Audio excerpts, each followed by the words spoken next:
जय हिंद दोस्तों एवं छात्र छात्राएं। आज आप लोग के लिए मैं आया हूं लेकर के अकाउंटेंसी जो क्लास 12 से है ना, जिसका पहला चैप्टर का नाम है एनपीओ और इसका फुल फॉर्म होता है नॉट प्रॉफिट ऑर्गेनाइजेशन। नॉट का मतलब होता है नहीं, प्रॉफिट का मतलब होता है लाभ, ऑर्गेनाइजेशन का मतलब संगठन। वैसी संस्था जो लाभ कमाने के उद्देश्य से नहीं करती है बल्कि सेवा प्रदान के उद्देश्य से करते हैं, उसको हम क्या बोलते हैं? अलाभकारी संगठन। जैसे ही नोट लग गया तो समझ जाना चाहिए आपको शुरू में ही, इस संस्था के अंदर सिर्फ लाभ कमाने वाली काम नहीं होगी, सेवा है ना। चलेंगे संगठन। संगठन क्या होता है? संगठन दो प्रकार के होते हैं, लाभकारी अलाभकारी, है ना, लाभकारी और अलाभकारी। लाभकारी संगठन को हम लोग बोलते हैं प्रॉफिट मेकिंग ऑर्गेनाइजेशन और लाभकारी संगठन को बोलते हैं नॉट प्रॉफिट ऑर्गेनाइजेशन। लाभकारी संगठन के अंदर क्या क्या आते हैं? निर्माण संस्थाएं जो वस्तु के निर्माण करते हैं, व्यापारिक संस्थाएं, वित्तीय संस्थाएं, है ना, ये सारे किसके अंदर आते हैं? लाभकारी संस्थाएं के अंदर। ठीक है, लेकिन हमें तो इस चैप्टर में पढ़ना है अलाभकारी संगठन के बारे में। तो अलाभकारी संगठन का उदाहरण आ जाएगा जैसे शैक्षिक संस्थान, विद्यालय, महाविद्यालय, विश्वविद्यालय, है ना, खेल संस्थान, खेल क्लब, व्यायामशाला, ये सब क्या होता है ना, धार्मिक संस्थान, मंदिर, मस्जिद, ये अलाभकारी संस्थान है। जैसे हम लोग मंदिर में जाते हैं, इच्छा हुआ तो 5 रुपया दान पेटी में डाल दिए, नहीं इच्छा हुआ तो नहीं डाले। सामाजिक संस्थान, अस्पताल, लेकिन ये सबके पीछे एक नाम है संगठन। संगठन होता क्या है? संगठन का मतलब दो या दो से ज्यादा लोग, दो या दो से ज्यादा लोग मिलकर किसी लक्ष्य को पूरा करने के लिए काम करना, वो क्या कहलाता है? संगठन। जैसे मंदिर में, मंदिर जो चलाया गया उसका काम है सेवा प्रदान करना, है ना, बिना पैसा लिए हुए। व्यापारिक संगठन में गए तो वहां पर आपको सेवा तो प्रदान किया जाता है लेकिन आपसे पैसा लेकर के, तो हो गया लाभकारी संगठन। अंडरस्टैंड? चलते हैं हम लोग। लाभकारी संगठन क्या होता है और लाभकारी संगठन क्या होता है समझेंगे। लाभकारी का मतलब होता है वैसा संगठन जो सेवा प्रदान तो करती है लेकिन लाभ के उद्देश्य से, है ना, उसका लाभ कमाना उद्देश्य होता है, वैसी संगठन को हम लोग लाभकारी संगठन बोलते हैं। और अलाभकारी संगठन का मतलब होता है वैसा संगठन जिसका उद्देश्य सेवा प्रदान करना होता है बल्कि लाभ कमाना नहीं होता है, जैसे विद्यालय, महाविद्यालय, विश्वविद्यालय, खेल क्लब, है ना।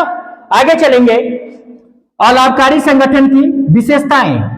अलाभकारी संगठन की विशेषताएं क्या है, फीचर क्या होती है? पहला, अलाभकारी संस्थाओं की स्थापना समाज तथा अपने सदस्यों के कल्याण तथा सेवा के लिए की जाती है। समाज तथा अपने सदस्यों की सेवा के लिए जो संस्थाएं काम करती है वो क्या कहलाते हैं? अलाभकारी संगठन। इनका उद्देश्य लाभ कमाना नहीं बल्कि सेवा प्रदान करना होता है। इनकी स्थापना धर्मार्थ, सोसाइटी, प्रन्यास, ट्रस्ट या संघ के रूप में की जाती है। अगर आपके एग्जाम में आ जाए कि लाभकारी संगठन की विशेषता बताए, इतना सारी लिख दोगे 2 नंबर आपका आ जाएगा। अब चलते हम लोग अलाभकारी संगठन का निर्माण कैसे होता है, मतलब अलाभकारी संगठन बनता कैसे है। जैसे एक मंदिर हुआ था, मंदिर भी किसी न किसी ट्रस्ट से रजिस्टर्ड होगा, किसी न किसी महाविद्यालय भी ट्रस्ट से रजिस्टर्ड होगा, है कि नहीं? कह कि भारत में प्रायः अलाभकारी संगठन को गैर सरकारी संगठन के रूप में जाना जाता है। अलाभकारी संगठन को गैर सरकारी संगठन के रूप में जाना जाता है जिसका पंजीयन मतलब रजिस्ट्रेशन। अंडरस्टैंड? भारतीय कंपनी अधिनियम 2013 नियम बना 2013 में कि धारा 8 के तहत या भारतीय ट्रस्ट अधिनियम या सोसाइटी रजिस्ट्रेशन एक्ट 1860 के तहत होता है। किसका? अलाभकारी संगठन का निर्माण। अंडरस्टैंड? एक सरकारी संगठन भी अलाभकारी संगठन हो सकता है जब उसका उद्देश्य लाभ कमाना न हो, है ना। तो इस चैप्टर से आपका क्वेश्चन आ सकता है, अलाभकारी संगठन किसे कहते हैं? तो सिंपल सी परिभाषा बोल सकते हो, अलाभकारी संगठन का मतलब होता है वैसा संगठन जिसका उद्देश्य सेवा प्रदान करना हो बल्कि लाभ कमाना ना हो, ऐसी संस्थाओं को हम लोग अलाभकारी संगठन बोलते हैं, अलाभकारी संस्थाएं बोलती है। जैसे शैक्षणिक संस्थान, धार्मिक संस्थान, है ना, सामाजिक संस्थान। अलाभकारी संगठन की विशेषताएं क्या होती है? तो पहला विशेषता हो जाएगा इसका उद्देश्य समाज की और सदस्यों की सेवा प्रदान करने की जाती है ना। इसका उद्देश्य जो मूल उद्देश्य होता है समाज को आगे की ओर बढ़ाना, ठीक है। दूसरा उद्देश्य आपको मैंने बताया ही, इनका उद्देश्य सेवा प्रदान करना होता है। इनका स्टाफ जो होता है, ये जो बनाया जाता है सोसाइटी के नाम से, ट्रस्ट के नाम से, संघ के नाम से, ठीक है। आगे बात आ जाती है कि अलाभकारी लाभकारी संगठन में अंतर।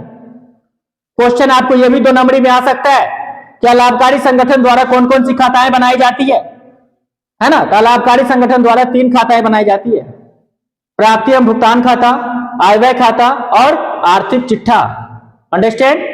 तो प्राप्ति भुगतान खाता कैसे बनाएंगे? एक मुद्दा आ गया आपके लिए, क्वेश्चन आ जाए प्राप्ति भुगतान खाता बनाए तो प्राप्ति मतलब रिसीप्ट, भुगतान मतलब पेमेंट, समझे। तो रिसीप्ट का मतलब वो किसी वर्ष से रिलेटेड हो, आयगत हो, पूंजीगत हो, अगले वर्ष का हो, पिछले वर्ष का हो, सिर्फ उपार्जित नहीं हो, अदत्त वाला नहीं हो, हरास वाला नहीं हो, उसका लेखा सिर्फ आय रिसिप्टेड पेमेंट अकाउंट में नहीं किया जाता है। अंडरस्टैंड? जो भी आएगा वो सारे के सारे रिसिप्ट साइड में डाल देना है, और जो भी पूंजीगत हो या आयगत व्यय हो सबको पेमेंट साइड में डाल देना है, और रिसिप्ट साइड के पैसा को जोड़ना है, कैलकुलेशन करना है, जितना इनकम आया एंड रिसिप्ट आया उसको जोड़ करके अमाउंट को इकट्ठा करना, इकट्ठा करने के बाद पेमेंट वाले को जोड़ना है और उधर जाके लेस कर देना, जो बचेगा वो क्या हो जाएगा आपका आंसर। और बट आगे आती है, अगला खाता है इनकम एंड एक्सपेंडिचर।